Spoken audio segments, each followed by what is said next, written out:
কোন একটি দলের উপর হামলা ছিল না, শুধু এটি।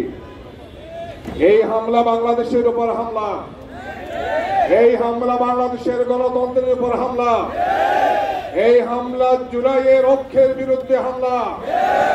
এই হামলা ছিল বাংলাদেশ থেকে যে ফেসিবাদকে আমরা 5 আগস্ট বিদায় করেছিলাম, সেই ফেসিবাদ আর তার দোসরদের ফিরে আসার আরেকটি অপচেষ্টার নাম।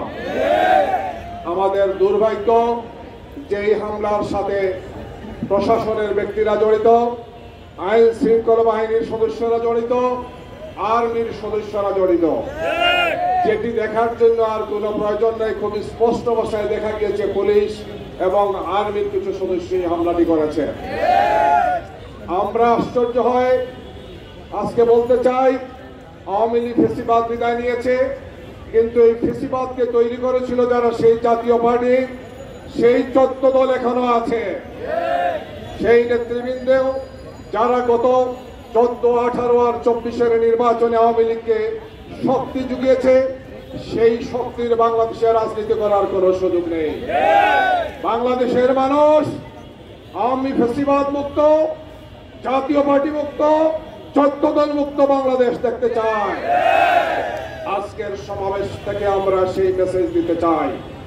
অবিলম্বে সন্ত্রাসীদেরকে গ্রেফতার, আইনের আওতায় আনতে হবে এবং ভবিষ্যৎ বাংলাদেশের জন্য এই ধরনের কোন আক্রমণ হলে দেশবাসী আমরা ঐক্যবদ্ধভাবে সেই প্রতিরোধ করবো ইনশাআল্লাহ।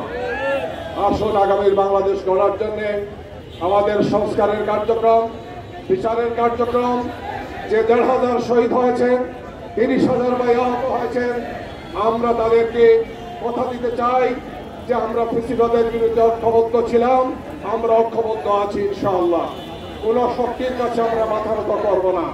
আগামীর বাংলাদেশে আমাদের সবার ঐক্যবদ্ধ প্রচেষ্টা, সবাই কাঁধে কাঁধ মিলিয়ে সন্ত্রাসের বিরুদ্ধে, নৈরাজ্যের বিরুদ্ধে, ফেসিবাদের বিরুদ্ধে, আওয়ামী লীগ আর তার দোসরদের বিরুদ্ধে আমাদের যুদ্ধ অব্যাহত থাকবে ইনশাআল্লাহ।